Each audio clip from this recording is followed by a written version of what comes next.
Perfecto, buenas tardes, colegas que siguen nuestra clase de metafísica a través de YouTube. El día de hoy, continuando con su curso de Metafísica 2, vamos a ver a Ernst Junger. Una vez más, antes de empezar, rápidamente un abrazo solidario a las compañeras y compañeros que siguen sosteniendo el paro de profesoras y profesores en la facultad, exigiendo pago de sus horas de trabajo tan duramente ganado, ¿no? Y que la universidad pues nos ha poquiteado, les ha poquiteado a las colegas y los colegas, y además, bueno, exigiendo el fin de la precarización de nuestro trabajo de profesoras y profesores, que pues tenemos en la vía de los hechos contratos de McDonald's, ¿no? Y ninguna estabilidad o seguridad laboral, ¿no? Entonces, sumado a todas las dificultades que ha traído la pandemia, y la necesidad de que, bueno, la universidad responda por todos los gastos y necesidades nuevas que nos ha impuesto el teletrabajo como maestras y maestros, ¿no? Entonces, un abrazo solidario a las compañeros de ciencias, de economía, de derecho, de las FES, de toda la gente que sigue resistiendo, y también las facultades y escuelas que no estamos en paro, pero que también pues estamos empezando a ponernos las pilas y a cuestionar, ¿no?, los procesos de precarización que nos ha impuesto la universidad y este sistema tan injusto en el que vivimos, ¿no? Entonces, alegato aparte, ¿no? Entramos con Ernst Junger, ¿no? Ernst Junger. Ernst Junger, ¿cómo entender a Ernst Junger, ¿no? Ernst Junger es es el paladín del siglo XX. Es un pensador, escritor, novelista, reconocido mucho en el campo de la ciencia ficción por sus afamadas novelas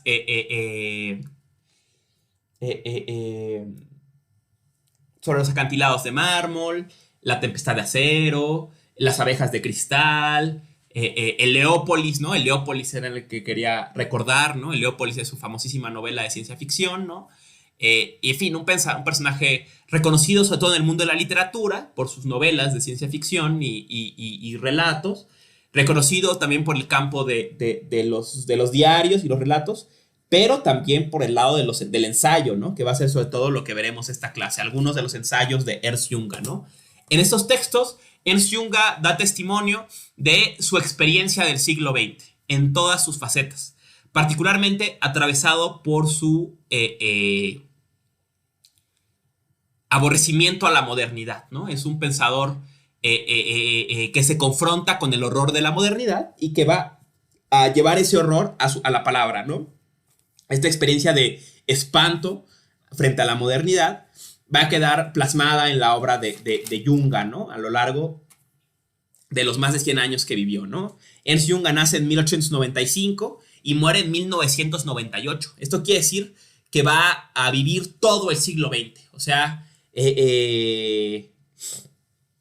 todos los procesos desde la revolución bolchevique, desde la revolución en México, hasta la caída del muro de Berlín, ¿no? Todo va a atravesar al viejo Junger, ¿no? Y desde los primeros vuelos hasta la llegada a la luna, ¿no?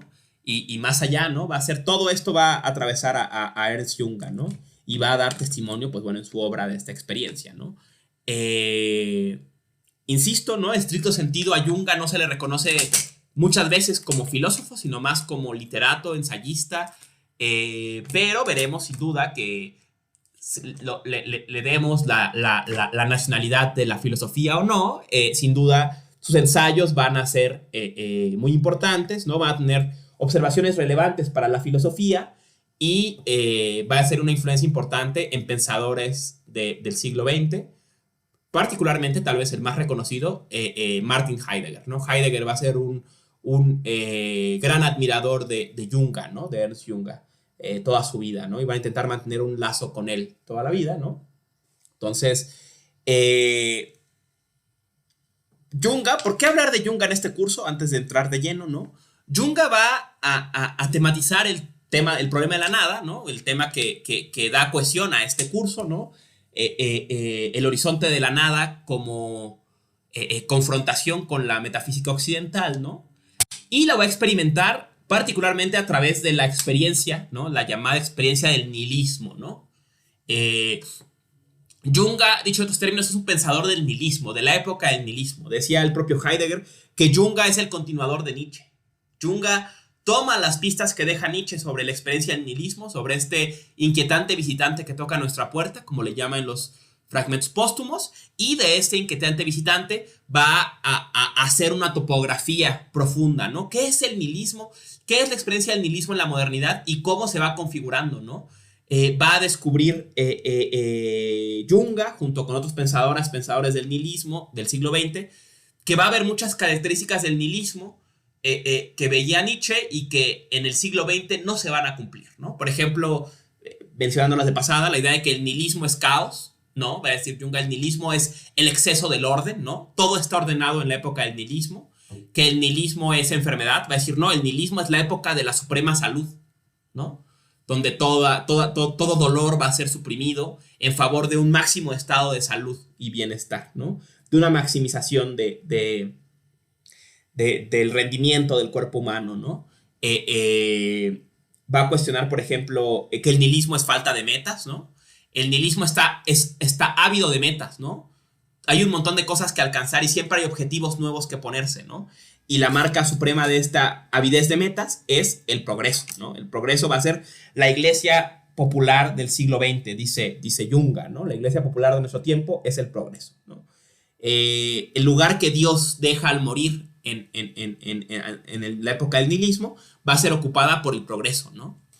En fin, ¿no? Entonces, por eso trabajamos a Junga, ¿no? Porque es un pensador del nihilismo, ¿no? Que va a intentar pensar el nihilismo y lo va a pensar, es una experiencia pensante muy peculiar, ¿no? Breve biografía de Junga, que es importantísima para entenderlo, ¿no? Decíamos, Junga nace en 1895, su padre era químico, entonces va a tener siempre él una inclinación hacia las ciencias experimentales, veremos. A lo largo de su vida tendrá siempre una cierta idealización, particularmente del científico de campo, ¿no? Del científico que está todo el tiempo contemplando la naturaleza, intentando comprender sus procesos desde una cierta compenetración con ella, ¿no? En 1911, ¿no? Empieza a los 16 años, ¿no? Empieza su carrera de crítico de la modernidad, ¿no? Se adhiere a un movimiento germano, él obviamente nace en Alemania, ¿no? El Wandervogel, ¿no? El Wandervogel, discúlpenme quien sepa alemán, Wandervogel, no sé cómo se pronuncie, pero pues, fue un movimiento de inicios del siglo XX en las juventudes alemanas que propugnaba por un odio a la modernidad y a un regreso a la naturaleza, ¿no? Suena muy pomposo, pero bueno, a grandes rasgos parece que era una especie de Boy Scouts, ¿no? Que en protesta contra este mundo moderno, industrializado y todo el rollo, se iban a hacer retiros al campo, ¿no? Y rescataban la canción popular germana y el nacionalismo, pero desde estos paseos campiranos, ¿no? Entonces vemos que desde muy temprana edad, desde su temprana adolescencia, Junga coquetea con esta espanto frente a la modernidad y el deseo de volver a un oasis perdido, ¿no? Este va a ser un tema que atraviesa toda su obra, ¿no? Buscar esos jardines salvajes que todavía no están sometidos por la modernidad, ¿no? Este deseo en 1913 lo lleva a dar un paso más en su entrada a instituciones uniformadas, ¿no? Y se integra a la Legión extranjera, ¿no? Escapa de su casa y se une a la Legión extranjera, ¿no? En la Legión extranjera va a viajar sobre todo por Medio Oriente, va a conocer Argelia, va a conocer Marruecos, ¿no? Otra peculiaridad de Junga es que él es un pensador viajero, ¿no? Una de las grandes fricciones que, sobre todo tarde en su vida, tendrán Junga y Heidegger es eso, ¿no? Heidegger es un pensador en sentido... un pensador de lo autóctono, de lo campesino, ¿no? Se le suele decir despectivamente, yo no comparto esa idea de que sea una idea despectiva, pero Heidegger siempre piensa desde el campo. Para Heidegger, Friburgo es una ciudad de miles de personas, ¿no? De decenas de miles de personas, no más grande que una delegación de la Ciudad de México, pero para Heidegger era demasiado, ¿no? Él prefería vivir en el campo, en la selva negra, y nunca aunque hizo varios viajes en su vida, ¿no? Nunca fue un pensador que se marcó por el viaje, ¿no? Por conocer otras latitudes, ¿no? A pesar de larga amistad de toda la vida con Tanabe, nunca fue a Japón, a pesar de que compañeros suyos como Lowitz sí hicieron el viaje, ¿no? Él nunca viajó hacia Japón, hizo el famoso viaje a Grecia, pero no era un pensador muy viajero, ¿no? Mientras que Junga fue un pensador que viajó por donde pudo, ¿no? Y que en este proceso de viaje intentó ir dando forma a su pensar, ¿no? El mismo Junga reflexiona sobre estas épocas de la Legión extranjera, su viaje a Argelia, su viaje a Marruecos, que por cierto serán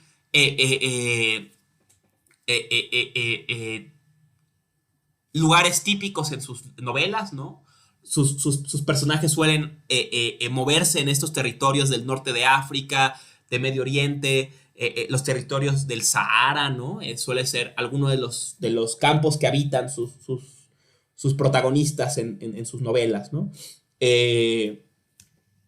Les decía, ¿no? Volviendo Junga sobre esta experiencia de la Legión extranjera, años después él decía, había algo en mí que quería huir de la modernidad, ¿no? Tenía la ilusión de que si me iba lejos, ¿no? Si me iba muy lejos, encontraría un lugar al que la modernidad no había llegado, ¿no? Que tal vez en el Sahara, tal vez en África, tal vez en Asia, había un lugar que la modernidad no hubiera sometido ya, ¿no?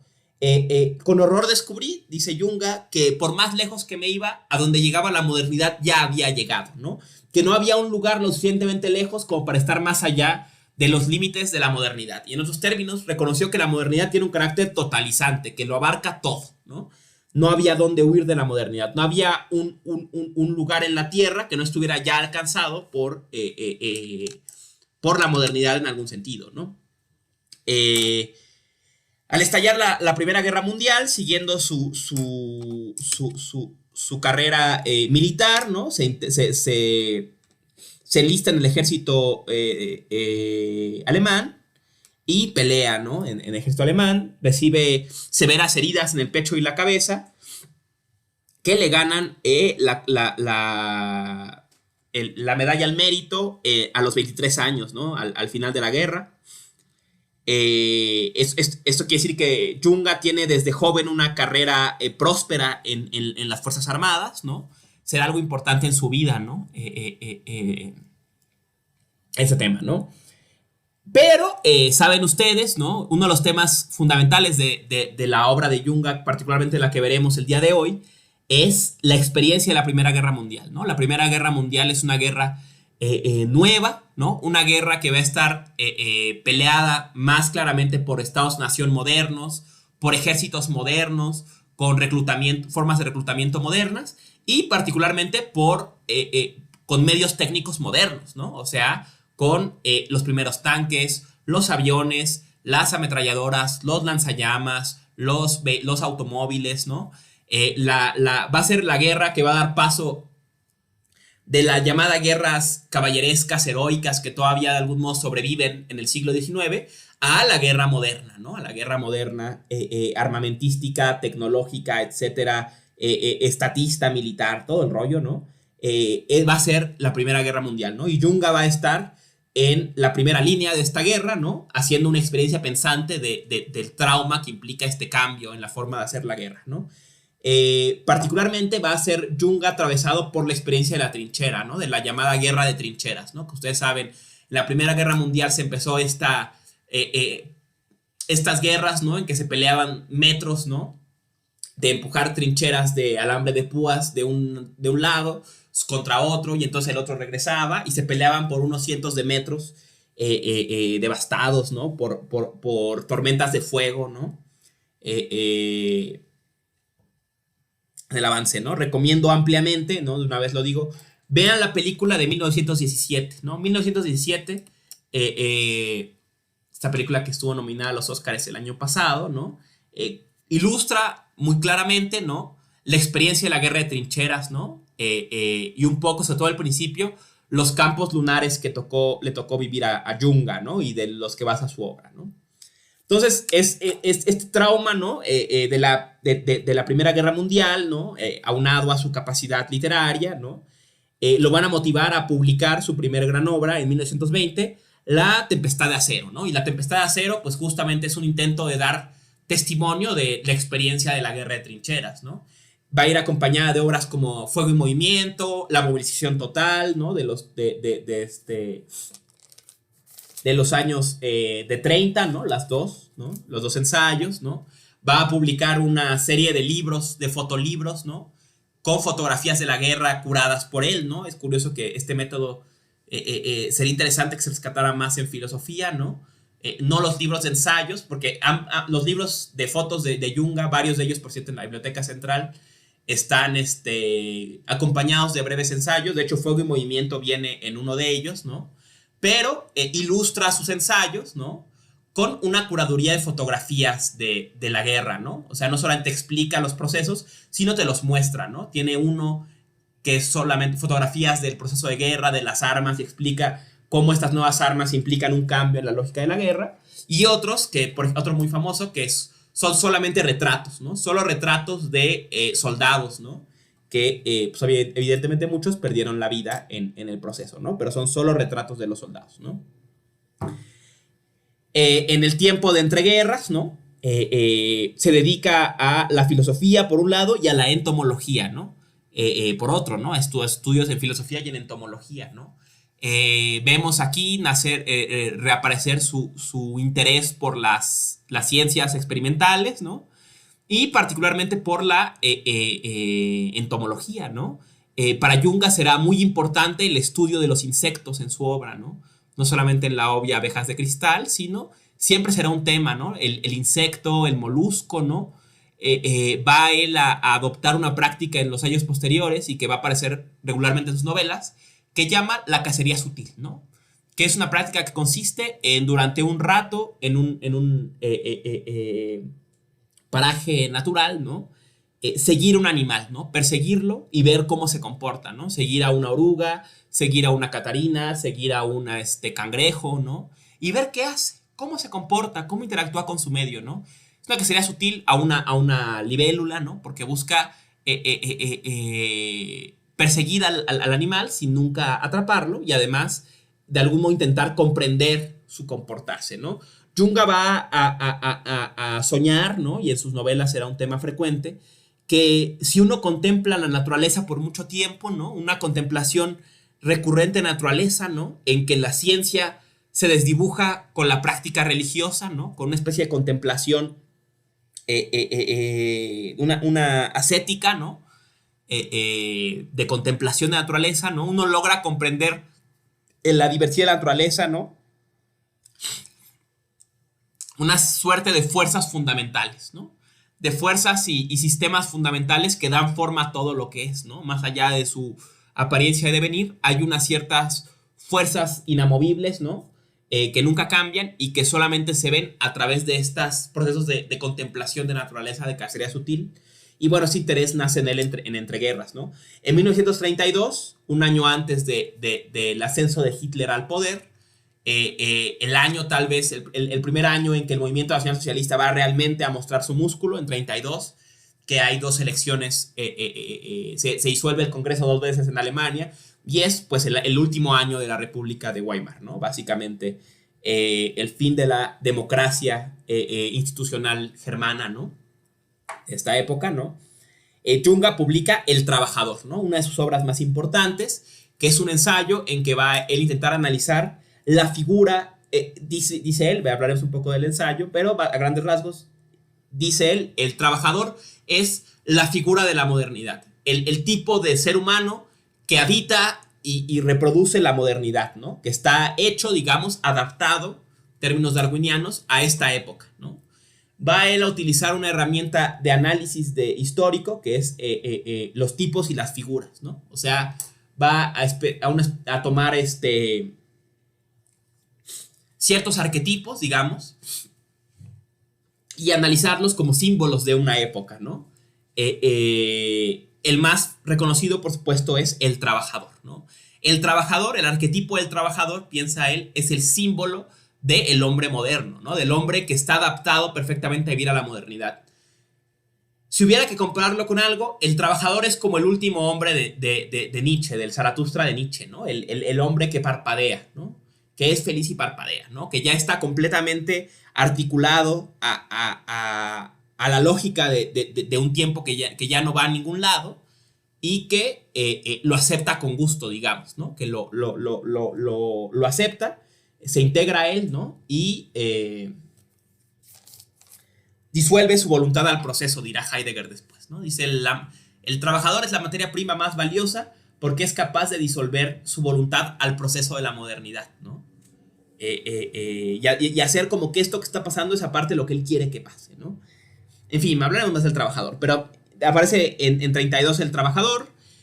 Obviamente esta obra, a la vez que es de interés para la naciente ideología nacionalsocialista, pronto va a generarle fricciones, ¿no? Junga es un alemán paradigmático para los nazis, ¿no? O sea, es alemán puro, es héroe de guerra, es crítico a la modernidad, es un literato, ¿no? O sea, es lo máximo, pero nunca terminan de empatar, ¿no? Sobre todo una cosa que Junga va a despreciar siempre de los nazis, va a ser su ideología de masas, ¿no? Que es una ideología de masas, ¿no? Una típica característica del fascismo es que es una ideología de derecha, digamos, en sentido tradicional, pero que siempre apunta a ser masiva, ¿no? La derecha tradicional nunca es masiva, es institucional. La derecha fascista es masiva, o sea, tiene un discurso y tiene un líder carismático que es capaz de apelar a las masas, ¿no? Como lo fue Trump, como lo fue Bolsonaro, ¿no? Y como lo fue Hitler, por supuesto, ¿no? En fin, ¿no? Entonces, Junga va a tener cierta fricción con los nazis, ¿no? Esta fricción llega al límite en 1939, que publica su controvertida novela sobre los acantilados de mármol, ¿no? Sobre los acantilados de mármol es una historia, una novela conmovedora, ampliamente recomendada, ¿no? En que Junga relata la historia de un par de soldados veteranos, ¿no? Que deciden abandonar su soldados antiguos, digamos, ¿no? A la usanza antigua, guerreros antiguos, ¿no? O sea, no soldados modernos, tecnologizados, lo que sea, ¿no? Que deciden renunciar a su trabajo como soldados e instalarse a las afueras de una aldea a dedicarse a la entomología, ¿no? O sea, básicamente personajes que representan al propio Junga, ¿no? Un soldado antiguo retirado, un viejo guerrero retirado, ¿no? Que ahora solo quiere practicar la cacería sutil, ¿no? Y estos personajes, ¿no? De algún modo viven al margen de una aldea, ¿no? En la región de Mauritania, que está sobre los acantilados de mármol, ¿no? Justamente sobre unos acantilados que ven al mar, ¿no? Y en esta aldea ellos atestiguan un cambio, ¿no? Empiezan a haber actos de violencia por las noches, que sobre todo se simbolizan por la aparición de iguanas despellejadas, ¿no? Iguanas que se les quita la piel a los pies de los acantilados de mármol, ¿no? Y empiezan una serie de actos de violencia en la noche, y entonces aparece un personaje que ofrece la paz, ¿no? Que viene de los pantanos, de la región de los pantanos de afuera del pueblo, que es llamado el Gran Guardabosques, ¿no? Y el Gran Guardabosques propone traer paz a la comunidad contra estos actos de violencia que la azotan, ¿no? Pero eventualmente, bueno, se descubre que es el propio Gran Guardabosques quien inicia la violencia, ¿no?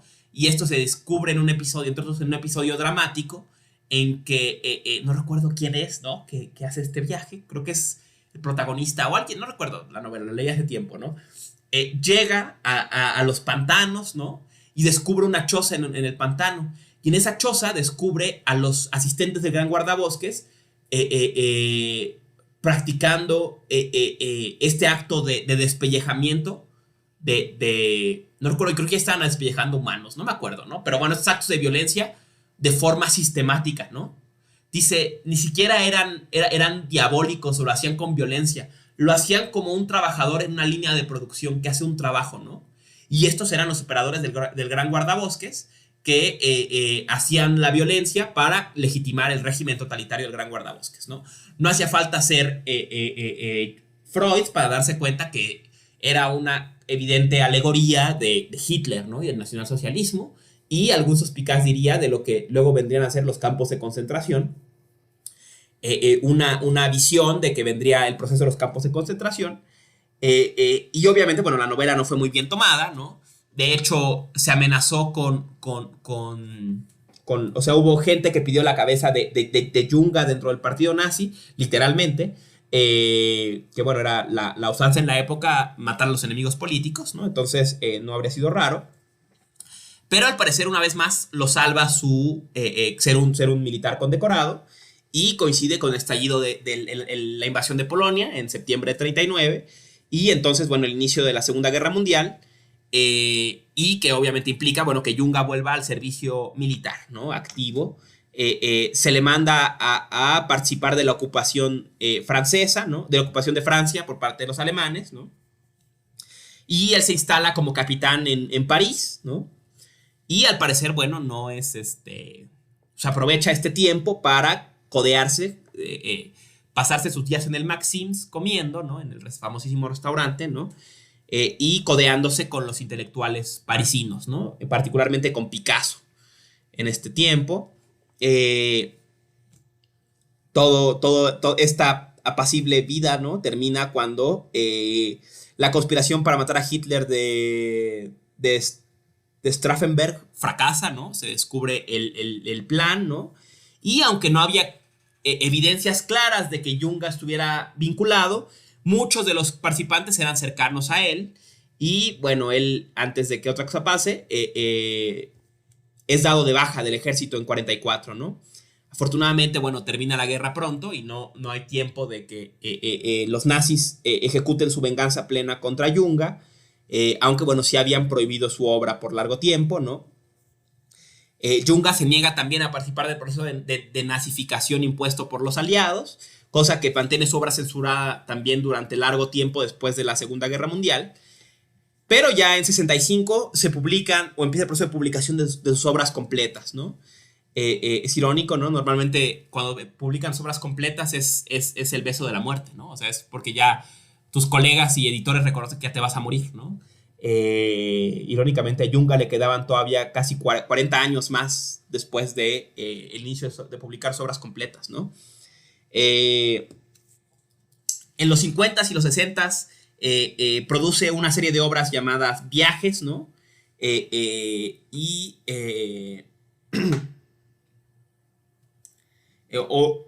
Hace una serie de viajes y se vincula obviamente con el naciente movimiento psicodélico, particularmente con Hoffman, ¿no? Y con los experimentos con LSD. Y en 70 publica Aproximaciones, ¿no? Una serie de obras sobre sus experiencias con drogas, ¿no? Y va a intentar hacer una topografía, ¿no? De los efectos de los psicodélicos distintos, ¿no? Los psicodélicos europeos, ¿no? Él piensa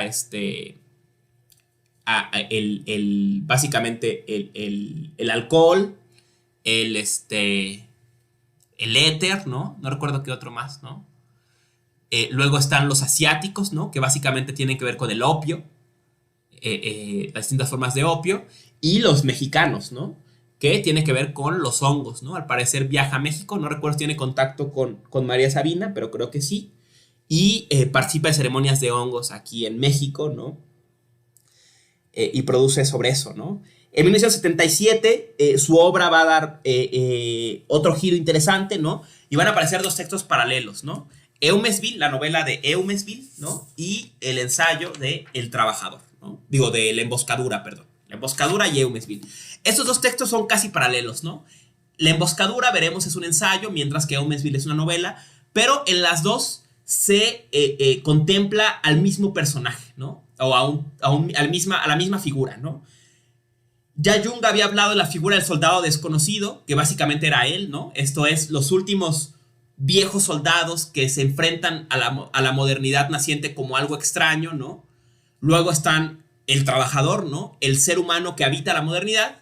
Y en esta época va a reconocer a una tercera figura, a un tercer arquetipo, que es el opositor a la modernidad, ¿no? La minoría peligrosa, ¿no? Que resista a la modernidad, ¿no? Veremos adelante, usa una imagen muy bella, dice, el fascismo intenta pintar a las masas como borregos, como un rebaño de borregos completamente asumidos hacia el partido, dice, pero si fueran tan poco peligrosos, no se les vigilaría tanto, ¿no? Sabe el fascismo que detrás de esas ovejas hay algún lobo escondido, hay algún lobo con piel de oveja, ¿no? Escondido, ¿no?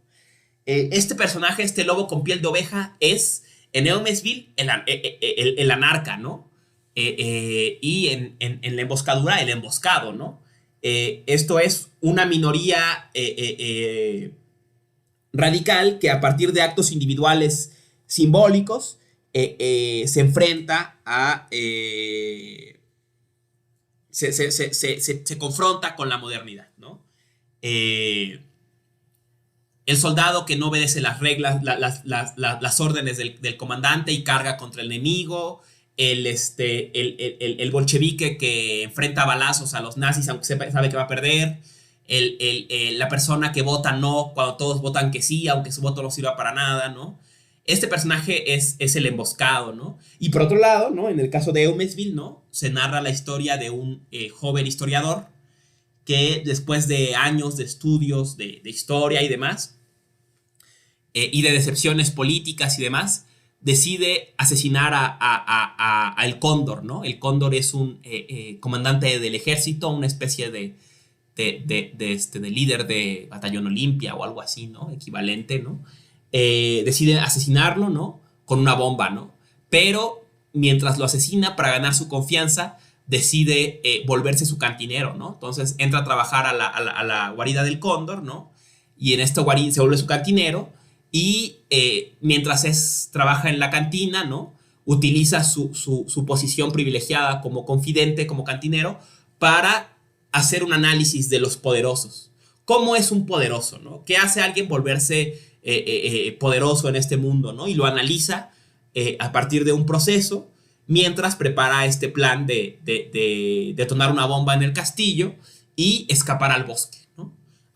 Veremos la imagen del bosque como ese lugar más allá del mundo moderno, ¿no? Ese lugar más allá de la aldea, más allá de los acantilados de mármol, más allá de los pantanos gobernados por el gran guardabosques, donde no llega el poder, ¿no? Este lugar mítico del bosque, ¿no? Entonces, lo que él quiere es, empieza a imaginar a este personaje que ataca la modernidad y huye al bosque, ¿no? Decía mi queridísima profesora Virginia López, que por cierto conoció a Yunga en sus últimos años, ¿no? En Barcelona, decía, al final Yunga es reivindica en sus últimos años el terrorismo, ¿no? Y sí, tiene razón, sin duda que reivindica e idealiza el terrorismo, ¿no? El terrorismo individual, ¿no? Como un acto al menos simbólico de resistencia, ¿no?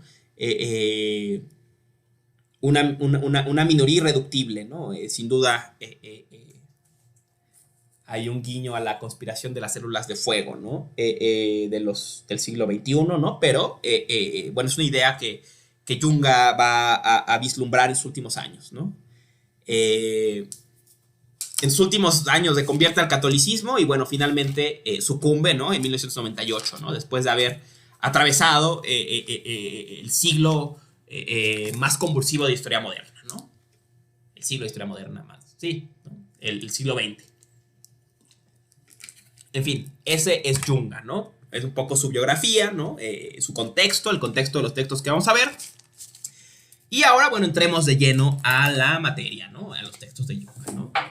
Empezamos, ¿no? Como decía, por dos textos en que narra su experiencia de la Segunda Guerra Mundial. El primero, el que les pedí que leyeran para el día de hoy, que es el ensayo de la movilización total, ¿no? Me parece un texto que resume bien su crítica a la modernidad o el descubrimiento que hace sobre el proceso del nihilismo en la modernidad, ¿no? Este texto debe leer de la mano de Fuego y Movimiento, que es contemporáneo, y es un texto que está más específicamente dedicado al análisis, ¿no? Del proceso de guerra, de los cambios al proceso de guerra en la Primera Guerra Mundial. En fin, leo de la movilización total algunos pasajes, los comentamos, ¿no? Les doy algunos comentarios y haré una mención general de Fuego y Movimiento, ¿no? Abre el texto diciendo, ¿no? Bueno, la guerra es un fenómeno tan antiguo como la humanidad, pero la guerra cambia, ¿no? No siempre hemos hecho la guerra igual, ¿no? O sea, no es lo mismo un individuo peleando con otro a garrotazos, a una aldea peleando con otra a flechazos, a un señor feudal combatiendo a otro para hacerse de tierras, a un país combatiendo por otro por límites fronterizos o por lo que sea, ¿no? O sea, la guerra sí es cierto que, que ha habido guerra siempre, pero la guerra cambia, ¿no? Y tiene algo, la guerra es histórica, ¿no? Entonces,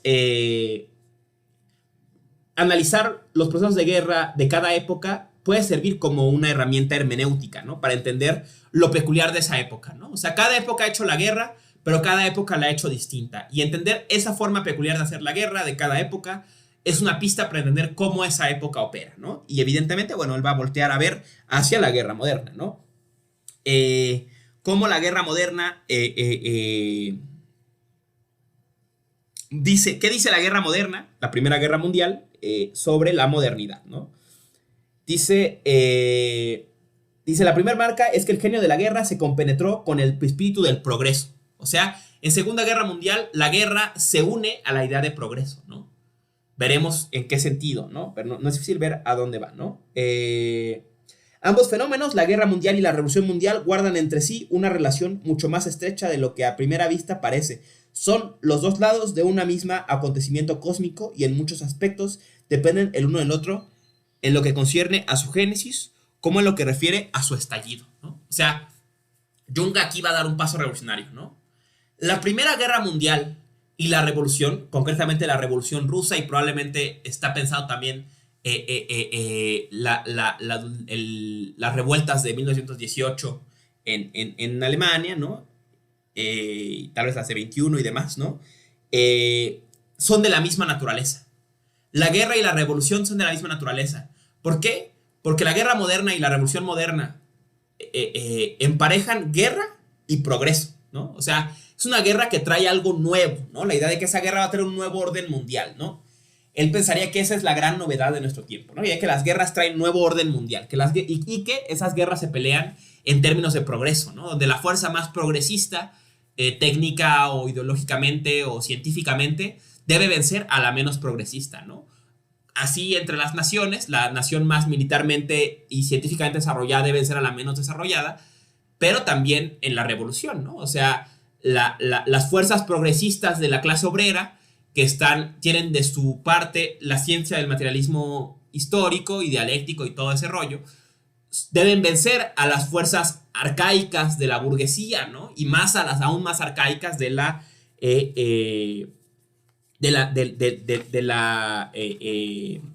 monarquía, ¿no? Entonces, este emparejamiento entre guerra y progreso, ¿no? Dice con razón se ha complacido el espíritu en despreciar los múltiples modos de... Bueno, no, vamos a brincar más adelante, el de las marionetas. Aquí está. Pero una cosa es segura, que solo una fuerza de índole cultural, solo una fe pudo crear en el atrevimiento de extender hasta el infinito la perspectiva de la finalidad. ¿Y quién pondría en duda que el progreso es la gran iglesia popular del siglo XIX, la única iglesia que goza de una autoridad efectiva y de una fe exenta de crítica, ¿no? Esta frase es genial, ¿no? O sea, conecto a mi computadora.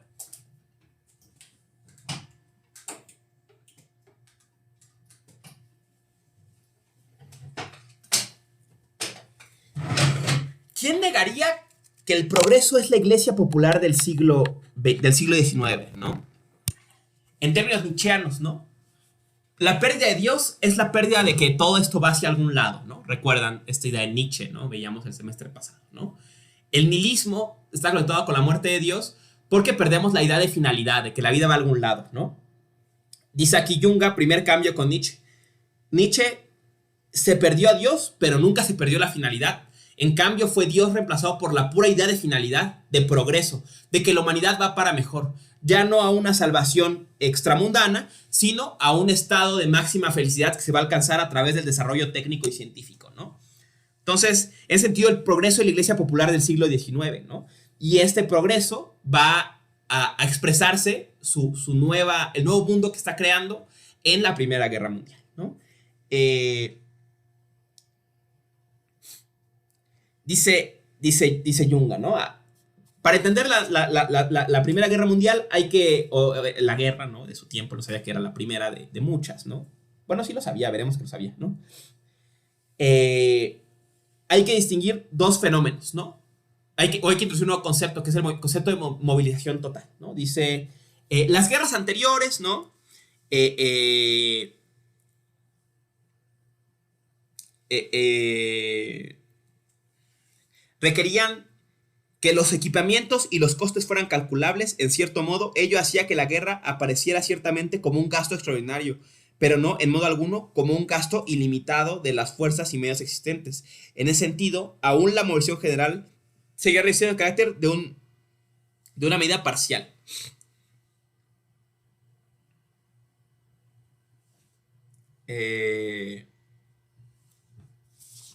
Piensa Yunga, ¿no? Que sigo leyendo aquí adelante. La movilización parcial corresponde, por tanto, a la esencia de la monarquía.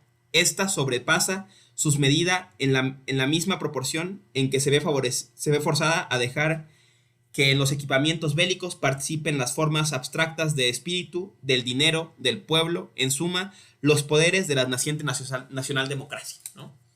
O sea, dice Yunga, antes en las guerras anteriores eran guerras de movilización parcial. ¿Qué quiere decir esto? Que los señores, los monarcas, no se jugaban todo en la guerra, ¿no? La guerra era una empresa entre muchas, digamos, ¿no? O sea, tú tenías tu castillo y tú cobrabas impuestos y tu rollo, y tenías a una casta de guerreros que entrenabas, que preparabas, y que iban a pelear para ganarte más terrenos en algún lado, ¿no? Y mejores posiciones, ¿no? Pero siempre era como un costo-beneficio, ¿no? O sea, solo participaban de la guerra los guerreros, para empezar, ¿no? Y esos guerreros eran... o su triunfo siempre se venía en costo-beneficio, ¿no? Por eso era una movilización parcial, ¿no? Solamente la guerra estaba restringida a la casta guerrera y su alcance a el costo-beneficio, ¿no? Dice, la guerra era el arte de lo posible, ¿no? Solo lo que se podía hacer se intentaba, ¿no? Ahora cabe ir observando cómo la creciente transmutación de la vida en energía y la progresiva volatilización del contenido de todos los vínculos en beneficio de la movilidad otorga un carácter cada vez más incisivo al acto de la movilización. Entonces, estamos haciendo un cambio, ¿no? En que cuando en la guerra entra a jugar el dinero, el pueblo, el espíritu, se aumenta el grado de movilización, ¿no? Dice, y se convierte en tarea de todos los hombres aptos para las armas. Así es como el enorme aumento de los costes hace imposible sufragar con un tesoro de guerra fijo los gastos de la conducción del conflicto. Para mantener en funcionamiento la maquinaria es menester recurrir antes bien a toda clase de empréstitos, alistar incluso el último penique ahorrado. Así también como la imagen de la guerra en cuanto a acción armada va penetrando cada vez más la imagen más amplia de un gigantesco proceso de trabajo. Surgen nuevos ejércitos del tráfico, del abastecimiento, de la industria de armamento, el ejército del trabajo en general. Leo de más adelante, ¿no? Aquí está, 98-99. La movilización total, un acto mediante el cual una única maniobra ejecutada en el cuadro de distribución de la energía conecta la red de la corriente de la vida moderna, una red dotada de amplias ramificaciones y de múltiples venas, a la gran corriente de energía bélica. El proceso fue intensificándose cada vez más en el curso de la guerra. Mencionamos como ejemplo el control y la planificación de las materias primas y los alimentos, la conversión de la relación de trabajo en relación de milicia, la obligación de prestar servicios civiles, el equipamiento de los buques mercantiles con armas, la insospechada ampliación de la competencia de los estados mayores. Continúa aquí, hasta aquí solté la noción total, ¿no? ¿Qué quiere decir Yunga, no? ¿Qué está diciéndonos Yunga? Lo que está diciéndonos Yunga es que en la Primera Guerra Mundial se da un cambio de esta guerra premoderna de movilización parcial, en que solamente participaban en la guerra las castas de los guerreros y la guerra era restringida por el arte de lo posible, o sea, porque fuera costosa, redituable costo-beneficio al señor feudal, al monarca, ¿no? Aparece una guerra que ya no pelea el monarca, que pelea el Estado-nación, y una guerra en la que ya no participa solo la casta guerrera, sino que participan todos. O sea, participa el soldado en el frente, pero también participa toda la red del abastecimiento, participa toda la red de la industria del país, ¿no? Que produce para la guerra, participa la población civil que acepta restricciones para financiar el proceso de guerra, que compra vales de guerra, ¿no? Para financiar el proceso militar, que dona chatarra, todo, ¿no? O sea, todo el mundo está participando en ese proceso de guerra, ¿no? Imaginemos por un momento, ¿no? La clásica propaganda de la Segunda Guerra Mundial, ¿no? Esto es típico de la propaganda americana, ¿no? La idea de que todo el mundo contribuía a la guerra, ¿no? Nuestros chicos en el frente, por un lado, estaban lanzando bombas y destruyendo territorio nazi, ¿no? Pero también tú apoyabas porque dabas dinero al gobierno y porque aceptabas que te restringieran los gastos y porque ibas a trabajar a las fábricas de guerra y porque donabas tus domingos haciendo no sé qué. Y, ¿no? Todo el mundo participaba en ese proceso de guerra, ¿no? Se pasa pues de una movilización parcial en que solamente una parte de la sociedad participa de la guerra a una movilización total en que toda la sociedad participa del proceso de guerra, ¿no? Piensa Yunga pues que este cambio en la forma de hacer la guerra es un síntoma de un cambio en la sociedad, ¿no? En que dice él, ¿no? En total es un acto mediante el cual la única maniobra ejecutada en el cuadro de distribución de la energía conecta a la red de la corriente de la vida moderna. Una red dotada de amplias ramificaciones y múltiples venas, a la gran corriente de la energía bélica, ¿no? O sea, se conecta la modernidad con la guerra, ¿no? Es la guerra, la guerra de revolución total es la guerra moderna, ¿no? La guerra que se va a pelear con la lógica de la modernidad. ¿Qué lógica es esa? Ya sabemos, la lógica del progreso, ¿no? El que más pone, el que más se moviliza es el que más gana, ¿no? ¿Qué consecuencia tiene esta guerra? Dice adelante. Dos consecuencias, ¿no? Dice una, ¿no? La guerra se convierte, toma la forma de un gran proceso de trabajo, ¿no? Dice atrás, ¿no? Un gigantesco proceso de trabajo, ¿no? La guerra se convierte no en una lucha heroica de héroes que combaten y no sé, ¿no? Se convierte en un proceso mecánico, ¿no? El trabajador que transporta la bala, el trabajador que carga la bala y el trabajador que jala el gatillo, ¿no? O más dramáticamente, en un juego de máquinas, ¿no? En que las ametralladoras tienen una resorte y tienen una martillo y tienen una pieza que es el dedo que jala y el ojo que apunta, ¿no? Pero todo se articula en un proceso mecánico, ¿no? La guerra pasa de ser la guerra de corazón valiente, ¿no? Por usar una imagen filmográfica, ¿no? En que se pelea con el espíritu y todo este rollo, ¿no? Hacer un proceso técnico, ¿no? Que sin duda se asemejan mucho a la fábrica moderna, ¿no? Y mucha gente, bueno, vemos, ¿no? A partir del servicio militar, pasa inmediatamente de trabajar en la fábrica que produce lo que sea, juguetes, a la fábrica que produce muertes, ¿no? Pasa a entrar al proceso de guerra, ¿no? Dice Yunga, ¿no? Este proceso además trae emparejada, solo cabe alcanzar cuando la imagen del proceso bélico se haya ya inscrito en el orden de la situación de paz, ¿no? O sea, este orden que hoy tiene la guerra ya está presente en la paz. Y además se caracteriza, dice Yunga, por una democracia de la muerte, ¿no? En la medida en que en la abolición total todos participan del proceso de guerra, se rompe la diferencia entre guerra y paz y también la diferencia entre soldado y civil, ¿no? Continúa. El jefe de una escuadrilla aérea que desde las alturas nocturnas del orden de efectuar un ataque con bombas no conoce ya ninguna distinción entre combatientes y no combatientes.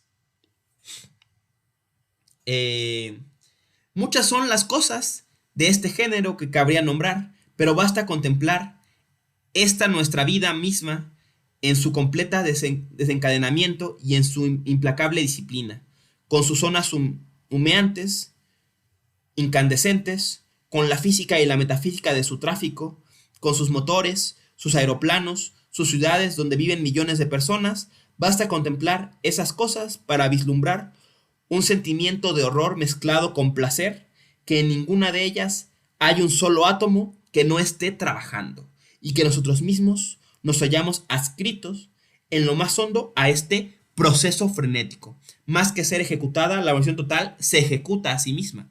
Ella es tanto en la guerra como en la paz la expresión de la existencia misteriosa y coercitiva a que nos somete esta vida en la edad de las masas y las máquinas.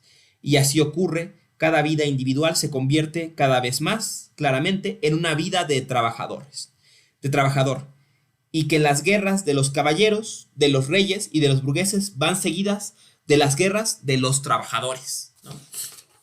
Aquí está la cuestión, ¿no? O sea, dice Junga, la Primera Guerra Mundial solo hace patente este proceso de movilización total, en que todo se moviliza, todo trabaja para la guerra, pero este proceso ya está presente en nuestra vida cotidiana desde antes de la guerra y continuará después de la guerra, ¿no? A fin de cuentas, ya no hay diferencia entre guerra y paz.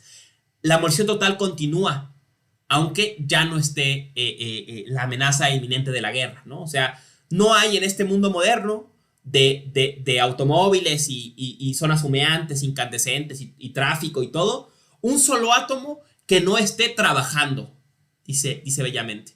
Y aún nosotros estamos adscritos al proceso frenético, ¿no? Esta caracterización que utiliza es bellísima, ¿no?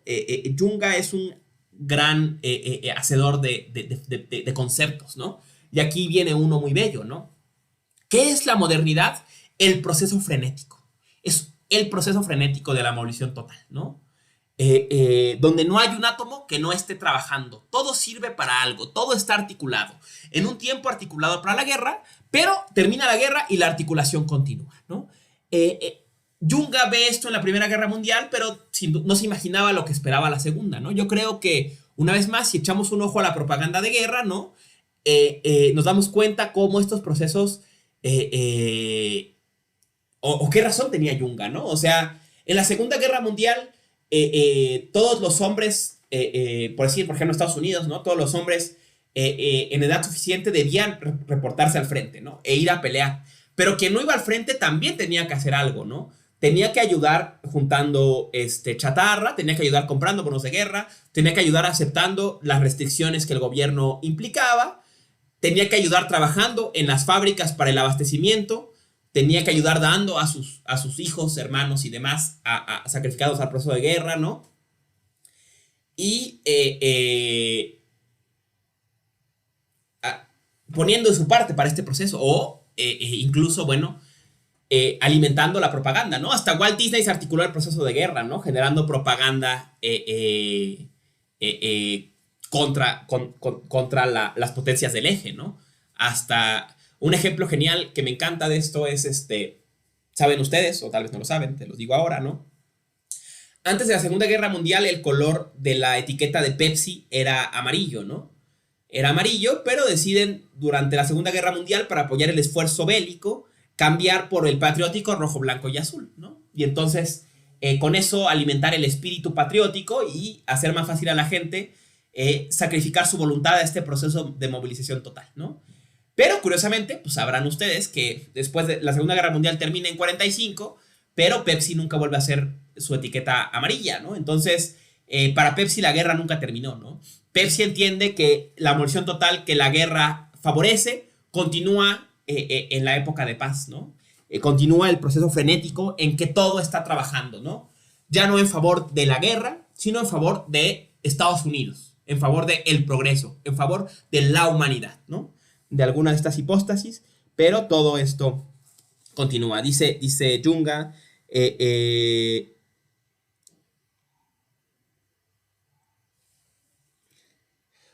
durante los últimos años de la guerra, los países se transformaron en fábricas gigantescas que producían ejércitos en cadena para enviarlos día y noche a los campos de batalla, donde el papel del consumidor era asumido por un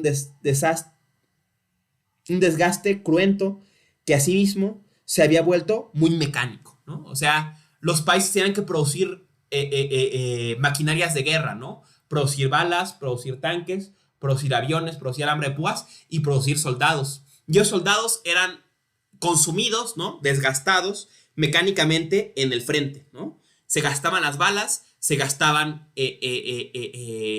los alambres de púas y se gastaban las vidas humanas, ¿no? El lado técnico de la misión total no es, sin embargo, el decisivo. Antes bien, igual que el presupuesto de toda técnica, también el de la movilización total se haya apoyado, se haya a mayor profundidad. Disponibilidad.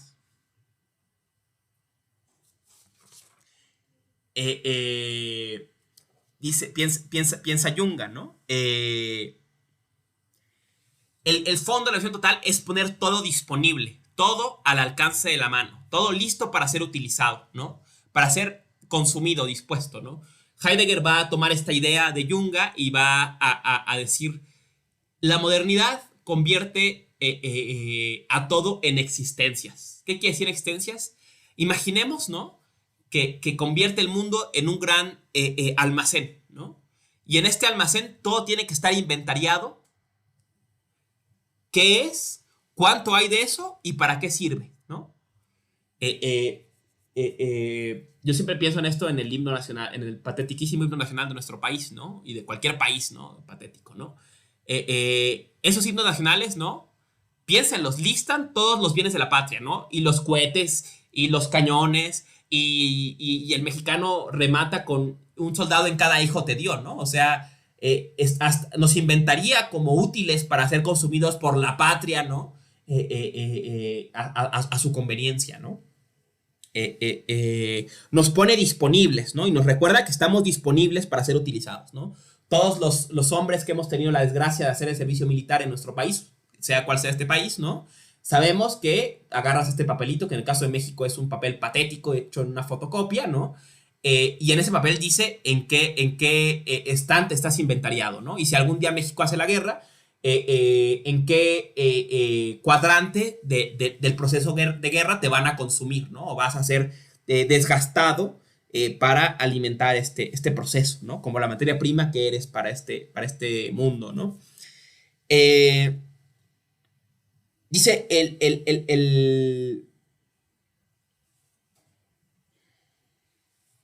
este proceso, dice, termina en una especie de automatismo, ¿no? Del consumo, ¿no? Un proceso que se automatiza, ¿no? Que se mueve a sí mismo, ¿no? Autómata en sentido literal, ¿no? Que no está empezado por nadie o movido o controlado por nadie, sino que él mismo se independiza, ¿no? Decía ya antes, ¿no? Más que ser ejecutada, la movilización total se ejecuta a sí misma, ¿no? O sea, es un proceso que nos articula, no lo articulamos nosotros. Nosotros no decimos, va para allá, ¿no? Ella pasa y nos mueve dentro de sus engranes, ¿no? Digamos, ¿no?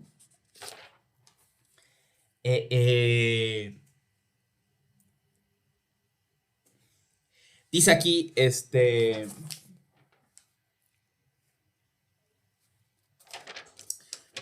frase parece sacada de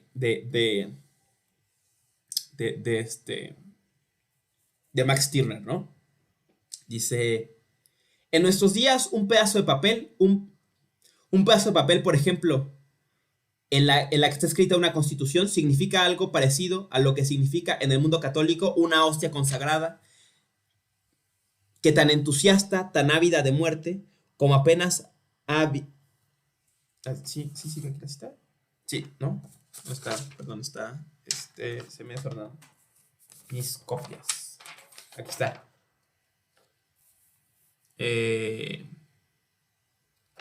Bueno, más bien le adelante, ¿no? Si a uno de estos jóvenes alemanes se le hubiera preguntado qué era aquello para luchar, qué era aquello para luchar en favor de lo cual marchaba él al frente, desde luego habría podido contarse con una respuesta poco clara. Difícilmente se habría oído decir que se trataba de la lucha contra la barbarie y la reacción o la lucha por la civilización, por la liberación de Bélgica o por la libertad de los mares.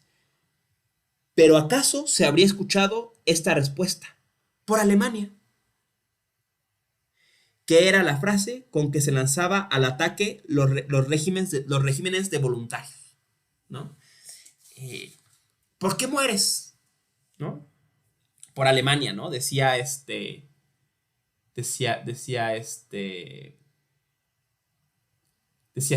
¿no? En El único y su propiedad, ¿no? ¿Dónde está Alemania? Preséntenme a Alemania que tantas hostilidades me produce, ¿no? Le tengo que pagar impuestos y tengo que morir por él. ¿Dónde está Alemania? ¿Qué es Alemania, no? Este concepto abstracto al que he de sacrificar mi vida, ¿no? Y que articula todo para que... por Estados Unidos, ¿no? Por la libertad, por América, por el mundo libre, ¿no?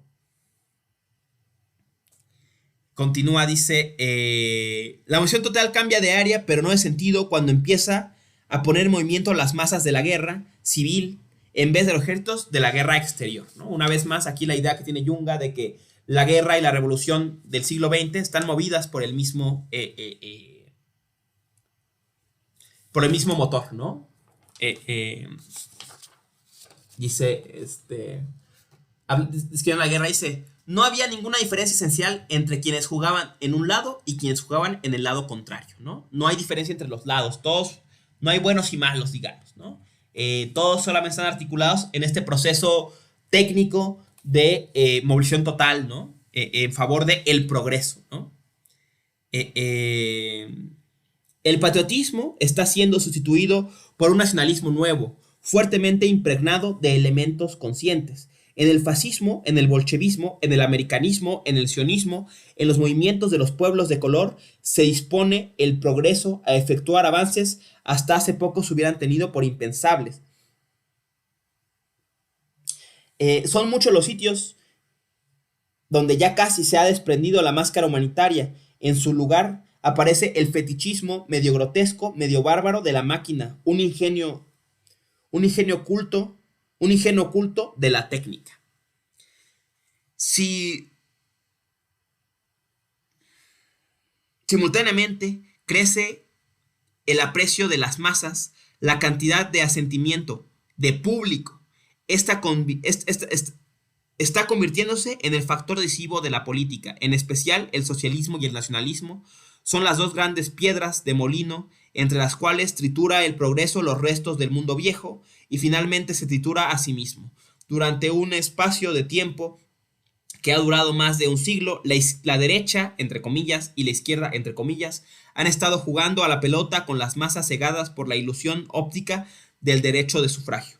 Pero hoy va quedando cada vez más claramente al descubierto el hecho de que la identidad de esos dos adversarios, en un espectáculo grandioso y terrible, ver los movimientos de las masas, unas masas de conformación cada vez más uniformes.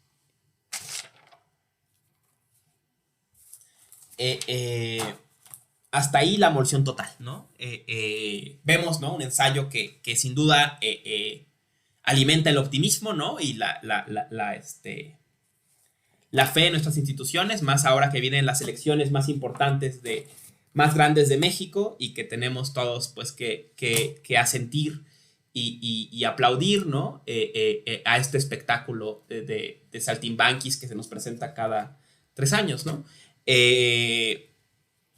Pero bueno, vemos, ¿no? Cómo Junga empieza a reconocer peculiaridades de la modernidad, del nihilismo moderno, ¿no? A través de la experiencia hermenéutica de la guerra, ¿no? Características: el culto al progreso. O sea, el progreso es la religión popular, ¿no? La idea de que todo va hacia mejor, ¿no? Y de que vamos a un avance infinito hacia un fin inalcanzable, ¿no? Pero que siempre nos estamos acercando a mejor. Y que el motor de eso es la técnica, ¿no? La emulsión total, ¿no? La articulación de todo en el proceso de trabajo, ¿no? La masificación, convertir a las personas en masas, ¿no? En masas uniformes ¿de qué? De trabajadores, ¿no? La ruptura de distinción entre guerra y paz, ¿no? El uso de las formas bélicas, igualmente en la guerra que en los tiempos de paz, ¿no? La democracia de la muerte, ¿no? La ruptura de distinción entre soldado y civil, ¿no? Todas estas características, piensa él, se hacen patentes en la Primera Guerra Mundial, pero son ya líneas en la operación de la modernidad nihilista, ¿no?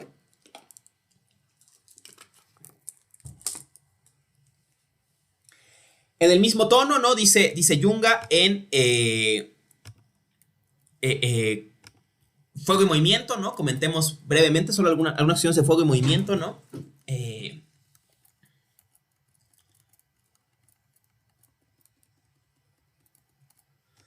Aquí está, ¿no?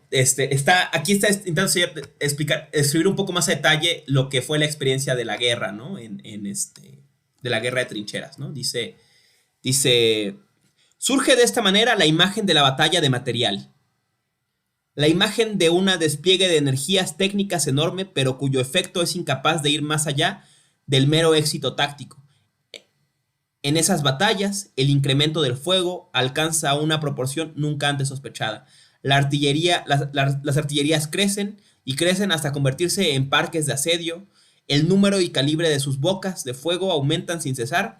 En efecto, se intensifica no solo por el mayor gasto de municiones, sino también porque apunta a blancos quietos, limitados. Así es como surge el nuevo concepto de fuego de barrera, de fuego de exterminio, de fuego de tambor.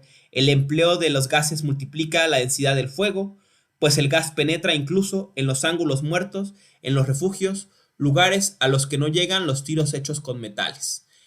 En igual proporción aumenta la fuerza de fuego de la infantería. También ella es capaz de desplegar en medida creciente un efecto, arti un efecto artillero. Aparecen las granadas de mano, los cañones de infantería, los lanzaminas, los lanzagranadas, los morteros de trinchera. El efecto del fuego de la mera infantería queda reforzado no solo por la multiplicación de las compañías de artilleras, pero también por el equipamiento incluso de los grupos de infantería con ametralladoras ligeras y más tarde con metralletas. En cambio, la tercera arma principal, la caballería, el arma clásica del movimiento de avance y de la persecución, pierde significado, realiza tareas corresponden a otra clase de armas o busca escenarios de rango inferior, lo que apunta en el hecho de que numerosos oficiales de caballería se pasen a las tropas de los aviadores es lo siguiente: el afán de movimiento intenta apoderarse de una forma nuevas, adecuadas a nuestro tiempo, y la lucha por el dominio ha de librarse por otros medios, ¿no?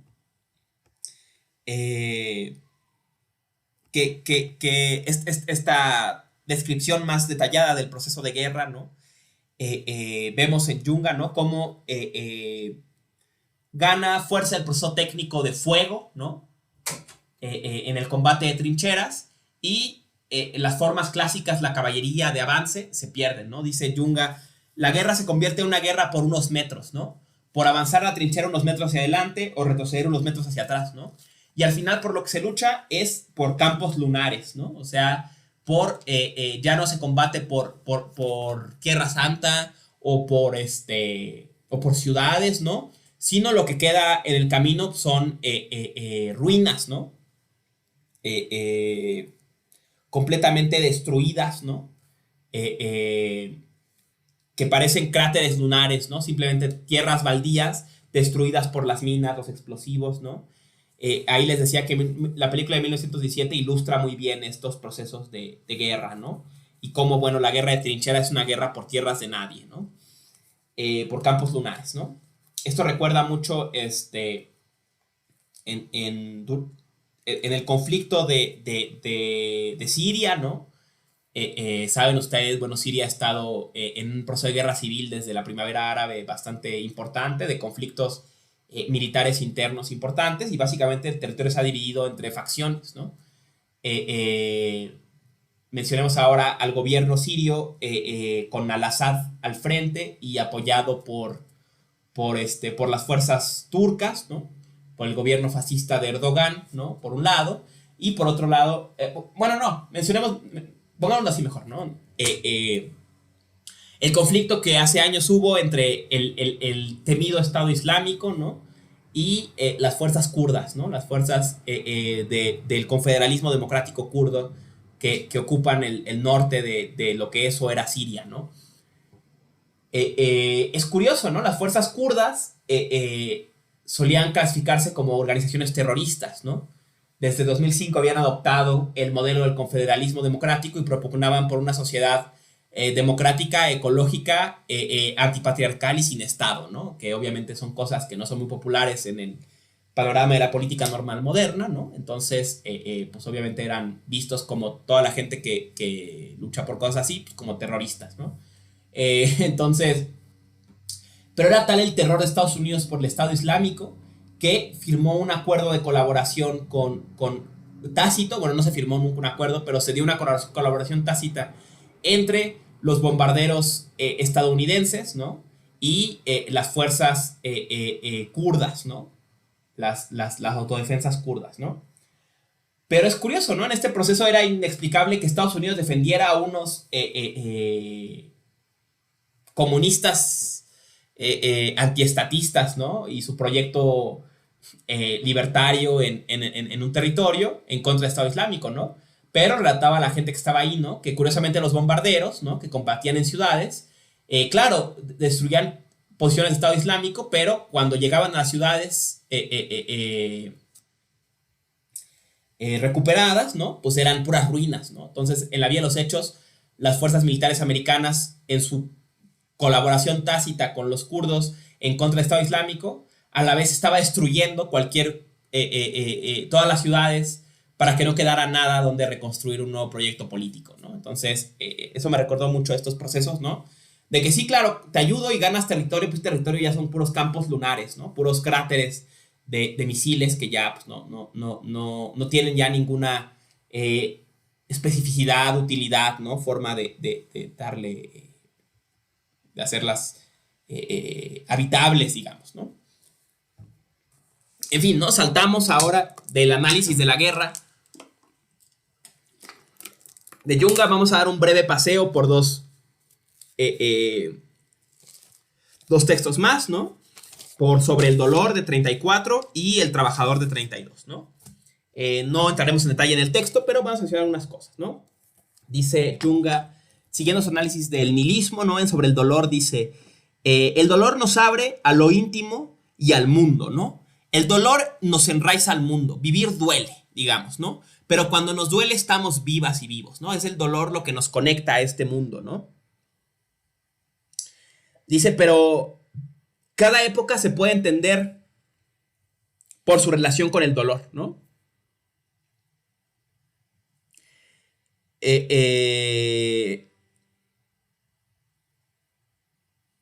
La época moderna, ¿no? Ha adoptado una relación de confrontación técnica con el dolor, ¿no? El dolor se crea una economía del dolor, ¿no? Él dice una economía espacial y una economía temporal. El dolor se manda a las periferias de la vida y se manda espacialmente y al futuro, ¿no? O sea, en otros términos, a la más de la gente no debe dolerle y debe dolerle el menos tiempo posible, ¿no? Dice, en el mundo premoderno no había forma de escapar del dolor, lo único que se podía hacer era resistir, ¿no?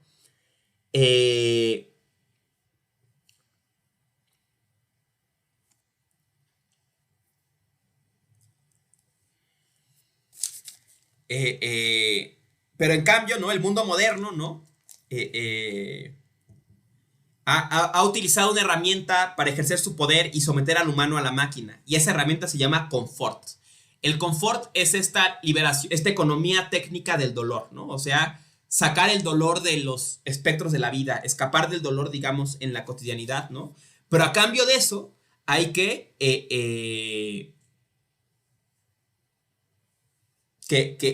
someterse a la máquina, ¿no? Dice Junga, para hacer frente al dolor, ¿no? Se articula, o la forma en la que el ser humano se somete a la máquina para tener este confort y huir del dolor, le llama a él la construcción orgánica, ¿no? Él toma la idea de construcción orgánica, que va a ser luego su idea de cyborg, digamos, ¿no? La toma dice él, de los moluscos, ¿no? Dice, la gente se imagina que estoy loco pensando en la idea de construcción orgánica, ¿no? Que los seres se creen una cascarón técnico para hacer frente al mundo y lo articulen a su cuerpo, pero es lo que hacen los moluscos, ¿no? Se dan se hacen, digamos, una recobertura técnica. Dice, el ser humano hace lo mismo, ¿no? Se crea una recobertura técnica, ¿no? Y entonces guarece su cuerpo con casas, guarece su cuerpo con medicinas, ¿no? Con analgésicos, guarece su cuerpo con drogas, ¿no? Y crea, entonces los integra a su cuerpo para vivir esta economía del dolor y vivir en este confort, ¿no? un episodio, ¿no? Dando un ejemplo de esto, ¿no? Por ejemplo, eh, hace unas semanas, ¿no? Por masoquismo puro, ¿no? Decidí meterme a hacer ejercicio con los amigos, ¿no? Y por, bueno, mi evidente sedentarismo, ¿no? De profesor de filosofía, ¿no? Que, bueno, es obvio a quien me ve, ¿no? Pero, entonces estaba haciendo ejercicio y pues obviamente pues estaba bien duro, ¿no? Y todos los días me duele todo, ¿no? Entonces estoy todo dolorido, todo tipo así de, me lleva, ¿no? Y no me puedo parar y no puedo doblar los brazos y todo, ¿no? Entonces sufro mucho. Y todo el mundo insiste, ¿no? En, no, no te preocupes, tómate un desinflamatorio y ya, ¿no? Tómate esto, tómate aquello, ¿no? O sea, al dolor, ¿no? Se le responde con una catálogo de pastillas que puedo tomar, ¿no? O sea, puedo desde fumarme un toquecito de mota hasta comprarme un desinflamatorio en el Simi, hasta ponerme otro desinflamatorio, tomar CBD, tomarme una chelita para que se me pase, ¿no? O sea, un montón de cosas, ¿no? Pero el chiste es que no te duela, ¿no? Y yo pensé, no, güey, la verdad, o sea, no me gusta que me duela, pero prefiero que me duela. Prefiero que me duela, porque si me duele, pues sé si lo estoy haciendo bien o lo estoy haciendo mal, ¿no? O sea, en términos jungerianos, el dolor me conecta con el mundo, ¿no? O sea, me duele porque estoy haciendo algo, bien o mal, pero lo estoy haciendo, ¿no? Y si enmascaro ese dolor en favor de este confort, ¿no? Dándole a mi cuerpo esa recobertura técnica a través de pastillas, medicamentos, ¿no? Eh, eh, bueno, en el fondo estoy perdiendo, ¿no? Separándome del mundo, ¿no? Y eso es lo que logra la técnica, crear esta construcción orgánica alrededor del cuerpo humano para distanciarlo de su mundo, ¿no? Eso es lo que hace la técnica, ¿no? Dice Jung, el confort es el poder que somete a lo humano a la máquina, ¿no? Leo lo que comentaron aquí, ¿no?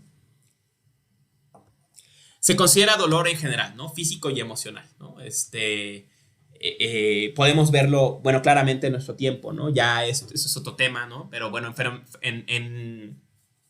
uno de los temas que critica Sartre en su bosquejo Una teoría de las emociones es la patologización de los estados anímicos, ¿no? O sea, no sé, ¿no? Por ejemplo, su servidor, ¿no? Que como buen filósofo tiene una evidente tendencia a la depresión y evidentemente dedicarme a leer a Jung todo el tiempo no ayuda, ¿no?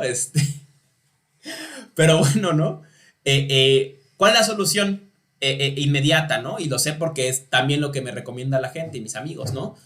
Güey, tómate esto, ¿no? Tómate esta pastilla, tómate tal cosa, tómate aquella cosa, ¿no? Y entonces ya no lo sientes, ¿no?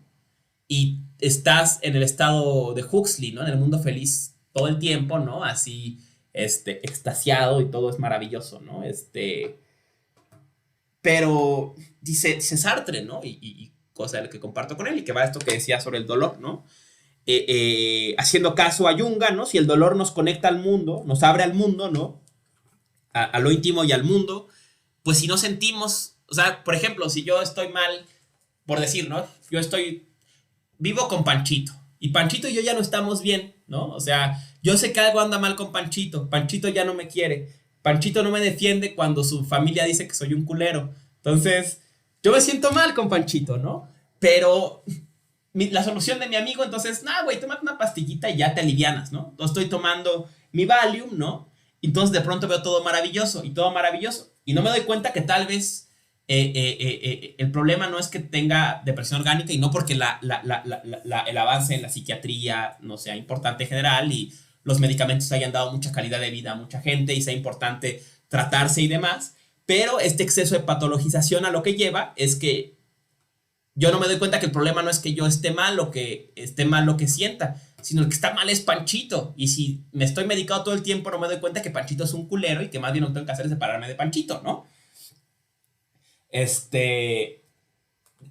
Han visto esos artículos populares que ahora se han puesto de moda entre los españoles, ¿no? Los colegas españoles que comparten, ¿no? Así de, en una entrevista con una psicóloga que decía, tú lo que necesitas no es antidepresivo, sino hacer un sindicato, ¿no? O sea, tú estás deprimido, pero no porque tú tengas un problema orgánico, sino porque tu vida es culera. Y tu vida es culera porque tienes un trabajo tercerizado donde no tienes ninguna seguridad social y te corren y nadie hace nada por ti, ¿no? Necesitas hacer algo, no medicarte, ¿no? Ese tipo de ideas se empieza a criticar Junga, ¿no? En 34, ¿no? Y reconoce que esta construcción técnica, esta construcción orgánica que hace la técnica sobre nosotros, nos da confort a cambio de distanciarnos del mundo, ¿no? De ponernos una distancia con el mundo y hacernos perder esa intimidad, ¿no? Con nuestro cuerpo y con el mundo, ¿no? Y perder esta capacidad de resistir, ¿no? El dolor, ¿no? En fin, entonces mencionamos de pasada este tema sobre el dolor de 34 y vamos al clásico El trabajador de 32, ¿no? Esta obra es crucial en Junga, ¿no? Es una de las obras más importantes de la época, ¿no? Tal vez su ensayo más reconocido y además, bueno, cuenta Heidegger, ¿no? Que después de que, vamos a hablar de eso la semana que viene, ¿no? Pero después de que Heidegger rompe o entra en fricciones con la dirección nazi, ¿no? Y es visto como un proscrito y se censura su obra. Al parecer, durante un tiempo, Heidegger intenta mantener un seminario clandestino en Friburgo, en la Universidad de Friburgo, sobre esta obra de Junga, ¿no? Un seminario clandestino sobre el trabajador, hasta que, bueno, la policía política lo descubre y disuelve su seminario, ¿no? Pero, bueno, así de importante era para Heidegger esta obra de Junga, que sostiene eventos clandestinos o un seminario clandestino en la universidad durante la época del ascenso del nacionalsocialismo, ¿no? O antes del estallido de la guerra. Ya un poco hemos visto temas generales del trabajador, no entramos en detalles, ¿no? Piensa Junga, ¿no? El trabajo es la suprema expresión de la voluntad de poder de Nietzsche, ¿no? Digamos, ¿no? Pero el trabajador, ¿no? El trabajador es, insistimos, ¿no? Ya lo dijimos antes, es la figura de la modernidad, ¿no? La figura o el arquetipo del hombre moderno. El hombre moderno, el hombre de la abolición total, el hombre del progreso, el hombre que se articula en este proceso técnico de construcción orgánica y todo este rollo en favor del confort, es el trabajador. Junga dice, nada más estúpido que la propaganda comunista que llama porque los trabajadores tomen el poder. ¿Qué no se han dado cuenta que los trabajadores están en el poder desde inicios del siglo XX? Que quien gobierna este mundo es el trabajador. ¿Cuál es la prueba de ello? Junga la da y es genial. Y servirá de pedrada para mis queridísimos amigos y colegas que practican la bella arte del skate y que hoy están llorando porque la CONADE no los quiere llevar a las Olimpiadas. La idea de que en nuestro mundo todo es trabajo. Dice Jung, abre Jung el texto diciendo, el trabajo no habita 8 o 12 horas en la fábrica. Trabajamos 24 horas porque nuestra forma de relacionarnos con el mundo es trabajo. ¿Cuál es la prueba de ello? Todo es trabajo en nuestro mundo. Hemos interiorizado a tal grado la figura del trabajador, piensa Junga, que hasta lo divertido es trabajo. Jugar fútbol es un trabajo. Tocar música es un trabajo. Hacer filosofía es un trabajo. ¿Qué nos supone que lo hacíamos porque nos gustaba? Hasta eso es trabajar. Es tal la fuerza del trabajador, es tal la lógica del trabajador que convierte los pasatiempos en trabajos. Y la única forma que entiende de ir al mundo es trabajar, ¿no? Decía, ¿quién lo decía? No recuerdo, y daba este ejemplo, ¿no? Pero decía, ¿qué es lo que más le horroriza a un estadounidense? La idea de que alguien no trabaje. ¿Pero por qué no trabaja? ¿No? ¿Qué no sería decir, qué bueno que no trabajes, qué bueno que no tengas que trabajar, que puedas hacer lo que tú quieras de tu vida? No, no trabajar es malo, porque toda la vida es trabajo para el trabajador. Y por eso el trabajador es la figura perfecta para operar en el mundo del proceso frenético, ¿no? En el mundo en que no hay un átomo que no esté trabajando. Es, digamos, el tipo perfecto moderno, ¿no? Y se caracteriza, por ejemplo, por el uniforme, ¿no? Por la masificación, por ser uniforme, ¿no? Y por eso el trabajador es el hombre masa, ¿no? El hombre de las masas, ¿no? El hombre del público, ¿no? El trabajador es el hombre de la fábrica, pero es también el hombre del mitin político de los bolcheviques o de los fascistas o de los nacionalistas o de quien sea, ¿no? Es el que aplaude, ¿no? Yo una cosa y la aprendí tarde, desgraciadamente, porque todos fuimos jóvenes y creímos en Marx, ¿no? Una de las cosas más peligrosas es la idea de masificar los movimientos. Vivimos en el mundo de las masas, ¿no? O sea, lo que hay que cuestionar no queremos masificar, no queremos partidos de masas, no queremos luchas de masas, de esas ya hay muchas, gracias, ¿no? Queremos articulaciones colectivas de individualidades, ¿no? Singulares, distintas, con sus propias creencias, con sus diferencias, ¿no?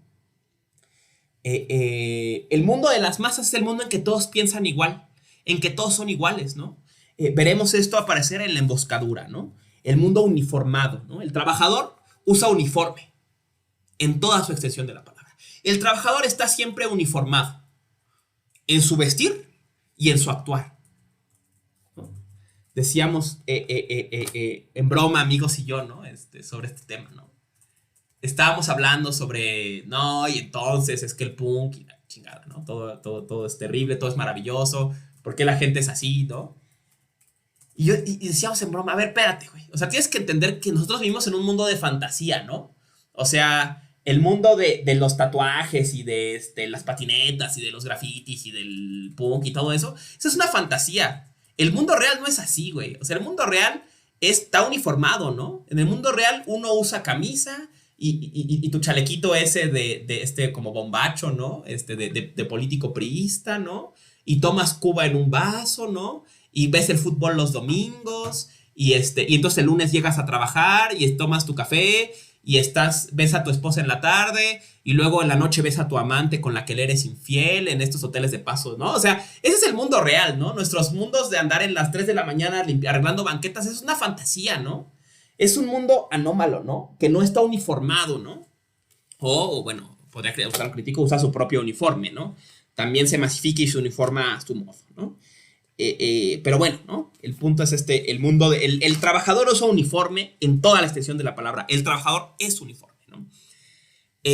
Tocamos 2 temas más para terminar la clase y dejarlos con este dejo de optimismo propio de Yunga, ¿no? Saltamos a Sobre la línea, ¿no? Sobre la línea es un texto de 1949, ¿no? Que tengo aquí está, Sobre la línea.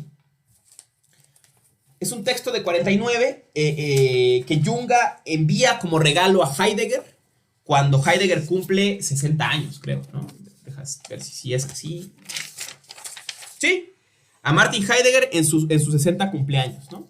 Entonces, imagínense cuánto amaba Heidegger a Junga, que como cuando de niños nos iba a ver el Hombre Araña en nuestro cumpleaños, ¿no? O Barney o quien sea, ¿no? A Heidegger lo fue a ver Junga, ¿no? O le regaló un ensayo, ¿no? Y además un ensayo interesante porque a pesar de sus fricciones o distancias en vida, ¿no? Intenta Junga expresarle a Heidegger cómo él entiende su pensamiento, ¿no? Y veremos, ¿no? A partir de las siguientes sesiones que veamos a Heidegger, qué opinan de la interpretación de Junga, ¿no? Pero bueno, vamos a ver el sobre la línea, ¿no? Sobre la línea intenta hacer una topografía, el mismo Heidegger lo describe así, de el nihilismo. ¿Qué es el nihilismo? ¿Cómo funciona el nihilismo? ¿Y cuáles son sus expresiones modernas? ¿No? Digamos, un poco una culminación de los trabajos que venimos viendo desde Movilización Total, Fuego y Movimiento, sobre el dolor y el trabajador, ¿no? Dice Junga, ¿no? Número 1, hay que entender el diagnóstico de nihilismo que hicieron Nietzsche y Dostoyevsky, ¿no? Aquí esta conexión es importante porque pensadores como Nishitani la van a rescatar plenamente. La idea de que los 2 pioneros del nihilismo son Nietzsche y Dostoyevsky, ¿no? Los 2 pensadores de la muerte de Dios, ¿no?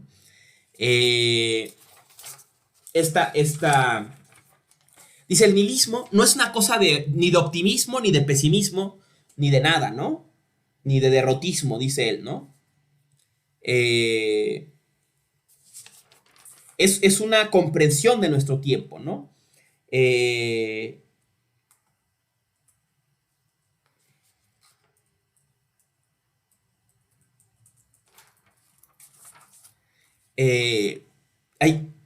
Hay que entender el nihilismo, ¿no?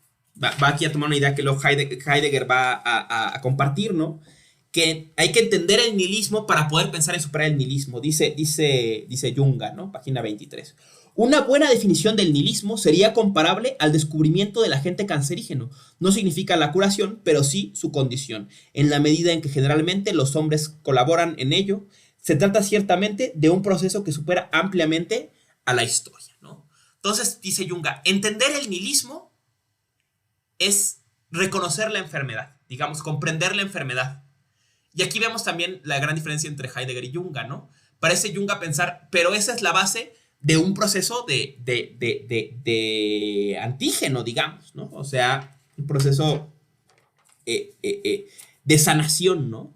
Pero esa sanación tiene que ver no solamente con la comprensión intelectual del nihilismo, sino con un cierto tipo de acción social, política, que cambia la condición del nihilismo, ¿no?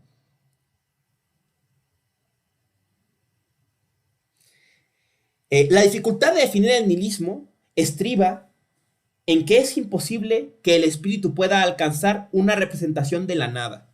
Se acerca a la zona en la que tanto la intuición como el conocimiento desaparecen, los dos grandes medios de los cuales depende.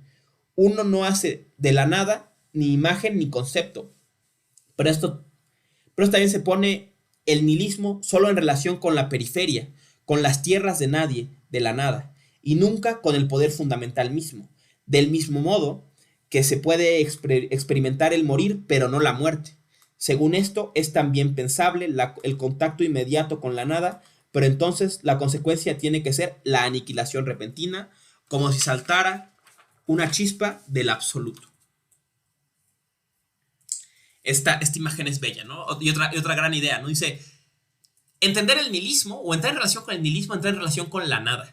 Pero la nada excede nuestras posibilidades de pensar, piensa Junga, ¿no? Pero podemos jugar en sus periferias para comprender el nihilismo, ¿no? Porque saltar a ella sería saltar más allá de nuestros límites de posibles, ¿no? Extinguirnos en ella, dice, ¿no? La puedo experimentar solo en un proceso de aniquilación, ¿no? Y empieza, ¿no? Aquí podríamos ir, va a cuestionar algunos mitos del nihilismo, ¿no? Dice, primer mito, el nihilismo es el caos, ¿no? Mito número 1 a cuestionar, ¿no? Dice,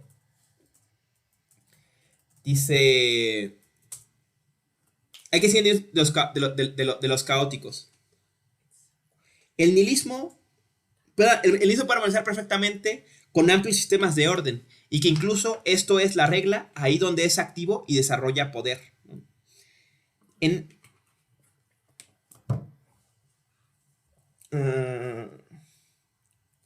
Dice, muy estrechamente unido a este término, que el Estado se convierte en objeto nihilista, está la aparición de partidos de masas, de las grandes ciudades, que proceden tan racional como apasionadamente. Todo el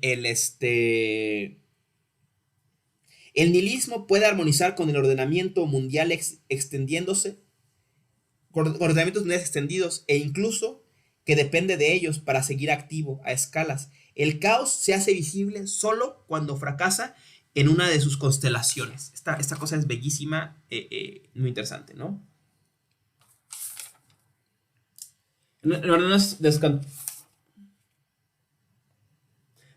Incluso dentro de las catástrofes es instructivo el ver cuán lejos acompañan casi hasta el final los elementos de orden. Esto muestra perfectamente que el nihilismo no solo le gusta el orden, sino que pertenece a su estilo. Esto es crucial. El nihilismo es orden. El nihilismo es ordenamiento. El nihilismo dice es ordenamiento técnico, ¿no? Dirá más adelante, el nihilismo tiene un estilo de taller, ¿no? Esta frase me gusta mucho. Imaginen un taller mecánico, ¿no? En el taller mecánico, en el muro, ¿no? Se inventarían todas las herramientas, ¿no? Pero están no puestas en desorden, ¿no? Están todas perfectamente clasificadas y ordenadas en el muro para poder usarse, estar disponibles a la mano y usarse efectivamente cuando es necesario en el proceso, ¿no?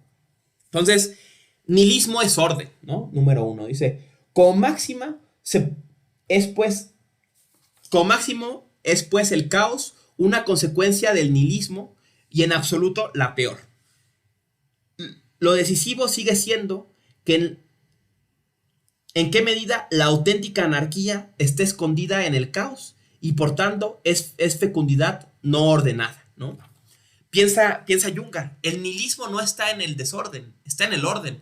El desorden es un símbolo de anomalía en un mundo con un ambiente de taller perfectamente ordenado, ¿no? Donde todo está ordenado, un gesto de desorden es una amenaza, ¿no? Eh, eh,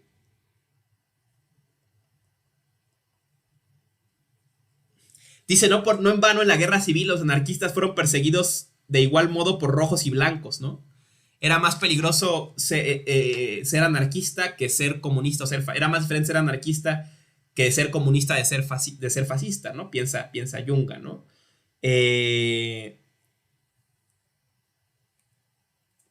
Otra idea, ¿no? Dice, el nihilismo es enfermedad, ¿no? Y aquí critica claramente a Nietzsche, ¿no? Dice, no, el nihilismo es salud. En la medida en que el nihilismo tiene este ambiente de taller, busca hacer todo más eficiente. Toda su maquinaria siempre es más eficiente, va hacia más, según la lógica del progreso. Y eso incluye al cuerpo humano, ¿no? Y aquí dice, se vuelve la norma un máximo estado de desempeño, ¿no? El mejor ejemplo de esto para mí son las Olimpiadas, ¿no? Las Olimpiadas siempre ponen el máximo desempeño del cuerpo humano en un rubro, pero exigen que ese máxima siempre vaya arriba, ¿no? Ya se sabe en la Olimpiada que el récord se va a romper, ¿no? El récord olímpico exige ser roto, porque exige siempre un aumento en el nivel de salud del cuerpo humano, ¿no? No en vano la época del nihilismo es la época del fitness también, ¿no?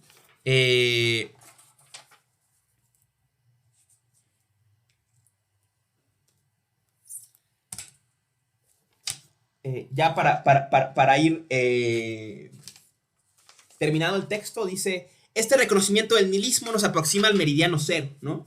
Al punto de fuga donde podemos romper con el nihilismo y empezar a vislumbrar sus límites, ¿no? Dice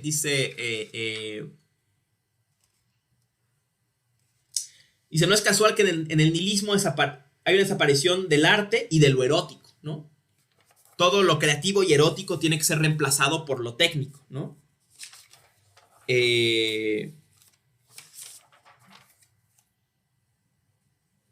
Dice que al cruzar el meridiano cero, las viejas cifras ya no concuerden y hay que comenzar una nueva cuenta, ¿no? Así entiende Junga lo que Heidegger llama el otro comienzo, ¿no? El inicio de otro proyecto histórico, ¿no? Sigue siendo decisivo hasta qué punto el espíritu se subordina a la destrucción necesaria y si la marcha del desierto conduce a nuevas fuentes. ¿En qué medida, no, la ruptura con el mundo nihilista moderno abre otras posibilidades de ser o no, ¿no? Dice, concluye, ¿no? Esta parte me gusta mucho, ¿no? Dice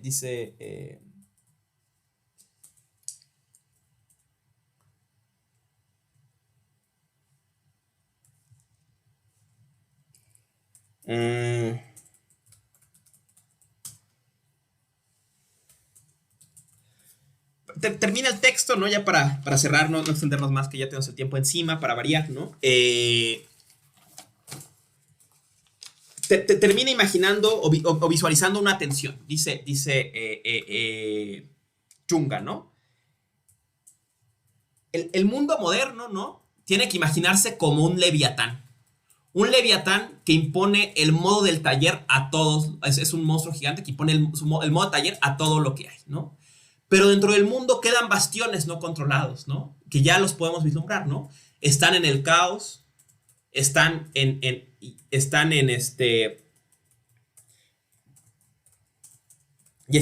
piensa estar en el caos y están en el erotismo, ¿no? Los oasis en este mundo de desierto son las tierras salvajes, los jardines secretos, ¿no? Que es el erotismo, la filia, ¿no? La amistad, el amor, y todo lo que no está ordenado, todo lo que no entra en la lógica de taller. Dicho en otros términos, puedo decir todo lo que no es para algo, todo lo que no está ya inventariado en este mundo, son campos de resistencia. Pero esos campos de resistencia, dice Junga, están eternamente amenazados, ¿no? El amor está completamente presionado a producir, ¿no? Por la lógica de este mundo moderno. ¿Y cuándo se casan? ¿Y cuándo tienen hijos? ¿Y cuándo no sé qué? ¿No? Están ultimados a producir. La filia también, bueno, sí es tu amigo, pero ¿y para qué, no? ¿De qué sacas de él, no? Y estos campos de caos, ¿no? Estos campos de desorden son bastiones de resistencia, ¿no? A donde podemos, que debemos defender para mantener una dimensión de resistencia frente al Leviatán, ¿no? Piensa Junga, ¿no? Frente a este monstruo que impone a todo el estilo de Dyer, ¿no? En fin, ya para concluir, en un par de minutos, ¿no? Una revisión breve de la emboscadura, ¿no? La emboscadura, insisto, es un texto en que Junga empieza, ya en 49 se ve que se prefigura su proyecto político propositivo frente al nihilismo, frente a esta topología del nihilismo, pero bueno, lo remata en los últimos años de su vida. Bueno, no, en los últimos años, le quedan como 30 después de este texto, pero en 77, ¿no? Aparece en realmente contemporáneos Eumesville y la emboscadura, ¿no? ¿Qué es emboscarse? Dice, ir al bosque, ¿no? Ir al bosque, el emboscado es aquel bueno, número esto me encanta, ¿no? El epígrafe de la emboscadura es aquí y ahora, ¿no? Bellísimo. Recuerda al texto de ahora de Comité Invisible, ¿no? Reciente, publicado hace un par de años, ¿no?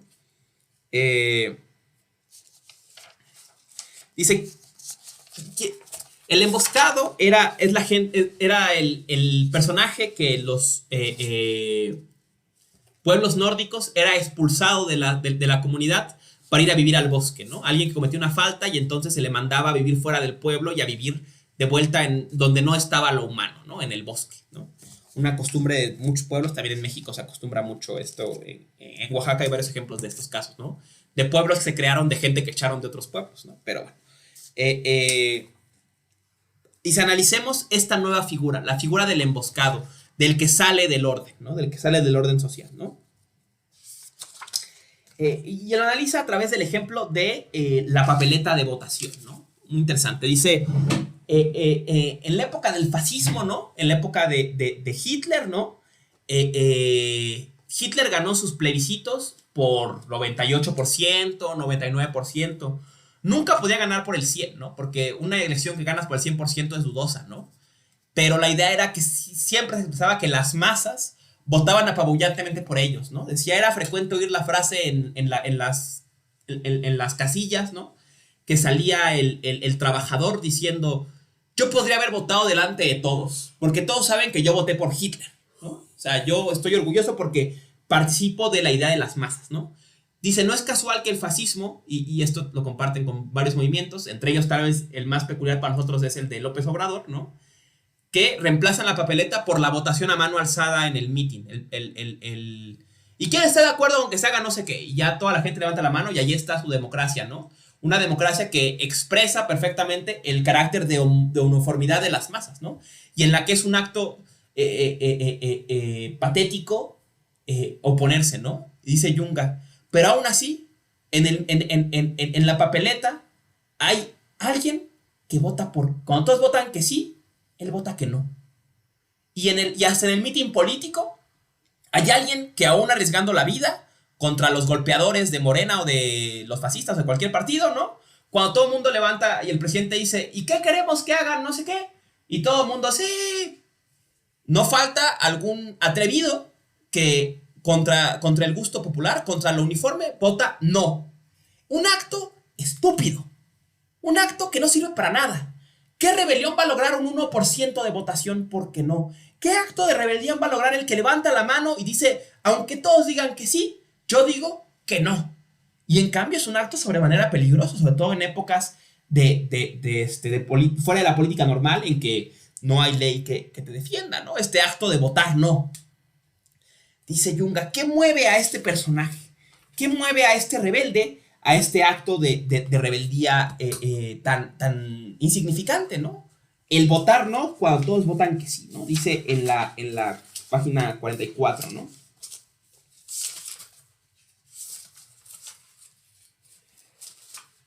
Leo, ¿no? El hecho de irse al bosque, de emboscarse, esto es, en lo que antes llamaremos emboscadura, contemplamos la libertad de la persona singular dentro de este mundo, Además de esto, es preciso describir la dificultad, más aún el mérito que hay en ser en este mundo una persona singular. Más adelante dice, la emboscadura crea dentro de este orden el movimiento de lo que separa de la formación, de las formaciones zoológicas. La emboscadura no es ni un acto liberal ni un acto romántico, sino el espacio de juego de pequeñas minorías selectas. Estas saben qué es lo que viene exigiendo por nuestro tiempo, pero saben también algunas cosas más. Dice Junga, el acto más rebelde en el mundo del trabajador es ser una persona singular. El acto más rebelde del mundo del uniforme es no ponerse el uniforme, aunque eso no valga para nada, ¿no? Siempre uso para ilustrar esto un episodio, ¿no? Dice, bueno, y el paradigma, dice, de esto es el David, ¿no? Dice el mito de David, ¿no? David contra Goliat, ¿no? O sea, este mito relata la acción de una minoría insignificante que en un acto de rebeldía se confronta con el gigante, con el Leviatán, ¿no? El Leviatán, el gigante de la modernidad es mucho más grande que Goliat, ¿no? Pero es un acto de posibilidad del que se levanta como un David frente a él, ¿no? En fin, ya para ir cerrando, ilustro esto con un ejemplo y dejamos la cosa por la paz, ¿no?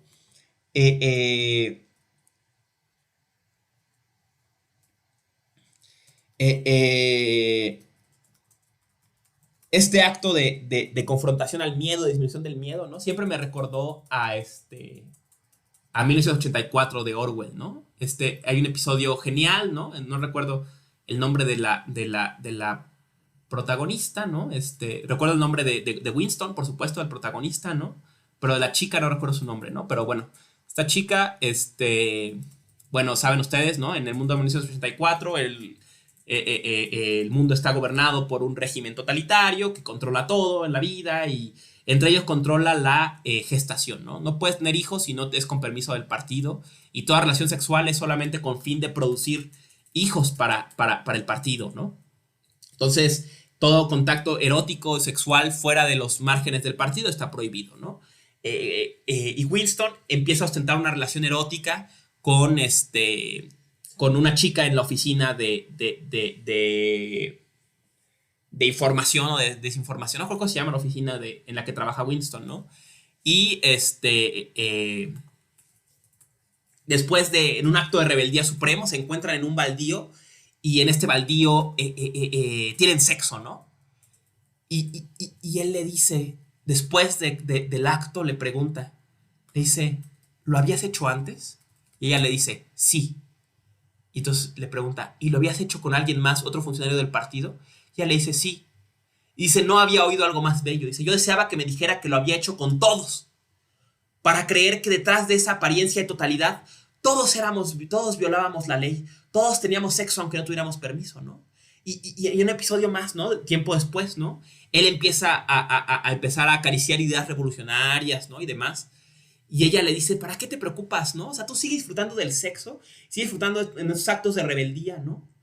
Y él le dice, es que tú no crees más que en esto, tu revolución la tienes en los calzones, ¿no?